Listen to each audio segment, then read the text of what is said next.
Good day, Team Telco. We continue with the accounts receivable training for account executives so that you learn how to manage your customer accounts in an excellent way, providing good service to the customer and ensuring that the customer's account is kept up to date at all times. We are continuing to talk about reconciliations. In reconciliation part one, we talked about doing a background check so that you're familiar with the customer's account and you know what has happened with that customer. And you have checked all sorts of systems and you're familiar with the customer's utilization of our services. In reconciliations part two, we're going to quickly talk about how you check your customers' invoices to make sure for completeness. So let's go ahead and do that. So we want to continue with our customer that we started with. Remember, we came up with our very good plan for the day where we set out to reconcile a number of positive balances and a number of negative balances. And we will continue with the same customer here, who we did a background check on, where we understand the way that he's utilizing our service. We understand when he came into our network. We've raised a ticket, and you can see that ticket there for the fact that we cannot see his status on our customer card. And we've also checked that he's an active customer in our PCRF system. Okay, so we are now ready to start doing a little bit of work to reconcile this customer's account. And so the first thing is we're going to click into his subscription, just remind ourselves, when did this customer come into our network?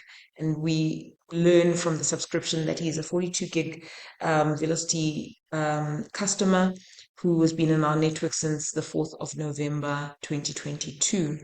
We're going to click into the invoices, and what we're simply going to do here is we're going to conduct a what we call an invoice completeness check.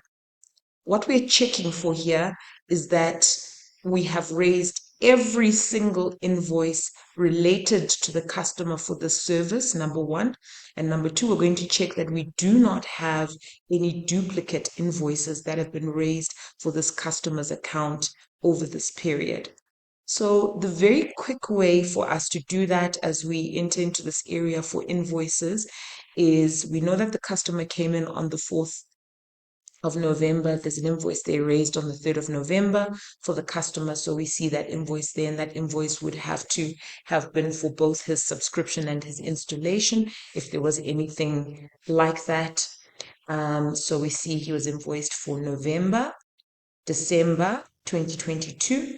Then we started invoices for January 2023, February, March 2023, April, May, June 2023, July, August. There's 2 invoices for August, but it's good to see that the one invoice which was raised was actually also cancelled, and it looks like there was some problem with the invoice there because that amount is way too high.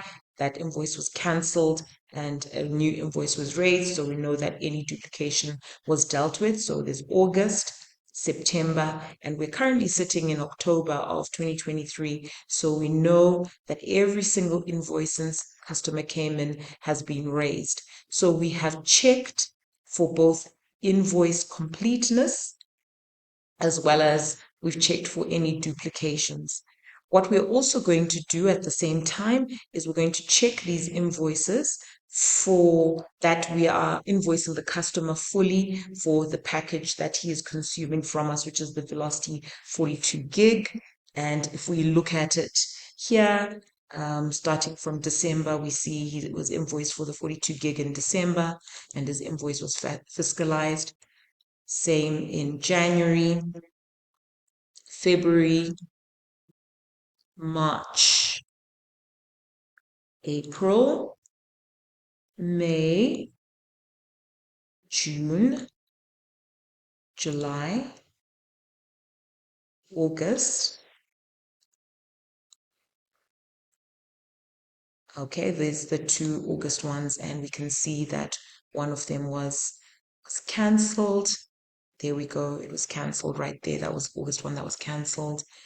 And we've got proper August one here, which was posted.